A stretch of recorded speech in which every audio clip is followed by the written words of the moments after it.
I'm Brendan Keefe, live in Chopper 9. Let's get right now down to our Zoom cam so you can see what we can see here from the air. The fire is out here at Central Soya, the grain silo. But what you can see only from this perspective, from the only local helicopter getting you breaking news first, are these blown out windows here. You can see as we get much closer here that these windows blew out with some force. Now, this is not all that uncommon with grain elevators, because what you get is the grain dust gathering up, mixing with air, mixing with oxygen, and therefore you have fuel, and then you have oxygen, and all you need is a spark to set that off. On this side of the building, we're seeing those blown out windows. Again, the smoke and fire appear to have been extinguished. We're also seeing them here on the north side windows, which you can get a view of right there. Let me bring the light level up for you just a little bit, and you can see that window there is also blown out with some force. We are told there are no injuries here on the scene. That is the good news. Everyone has been evacuated, and they've done quick work of getting this fire extinguished. We're seeing absolutely no smoke as we widen out here, but you can see there is also quite a bit of fire personnel on the scene. They are staying, looks like at this point, a little bit farther back. They're doing some sort of a briefing at this point, trying to figure out what their next move is. But again, the good news already is that they've evacuated, and there are no reports of injuries here at the Central Soya grain elevator. This is in the Sharonville-Evendale area.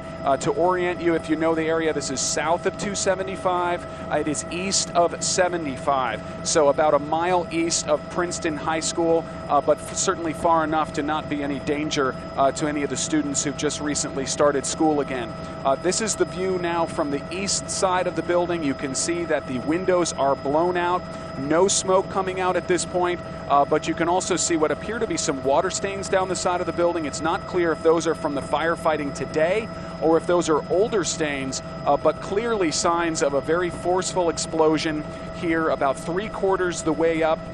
You can see that one area right there, maybe an exhaust fan, something there protruding from the window, has been blown out. We're also seeing some damage to the south side as our excellent pilot Nick Ringo brings us around here to the south side. You can see that also there are some windows blown out there. So we're seeing on 3 of the 4 sides of this grain elevator the windows blown out. Again, a very forceful explosion, but then again, thankfully, nobody hurt at this point. We're hearing, we're flying through a little bit of a cloud right now with the weather we've had today, so excuse some of these shots getting a little blurry. You can see the force with that window pane just hanging out there, and then this entire window is gone. It is just missing. Not clear where it landed. We'll take a look, obviously, with Chopper 9 from our view here to see if it blew out with some force and ended up on the ground. That's the view here from Chopper 9. We'll stay on the scene. It sounds like we want to show you some more pictures here from the ground, so give me a moment here to reorient, and what we're going to do is let's look on the ground while we're here. We'll see if there is anything on the ground from having been blown out by the force of the explosion. Workers clearly had been in this area, so but for luck or the grace of God, nobody was hit by anything that was thrown out onto the ground with some force from this explosion. Again, I'm going to tilt up for you now so you can see the grain elevator itself. That is above where the grain would enter. See that? That's the grain conveyor belt. And then it would have gone into this area, and the elevator continues up here. Again, not all that uncommon. In my nearly quarter century of doing reporting, I've covered a few of these grain fires, and it often is because of that mixture of the grain with the air, with the oxygen. You have a classic air-fuel mixture, and all you need is a spark to set it off. That's the story up here from Chopper 9. I'm Brendan Keefe. We're going to stay on the scene for you on this breaking news.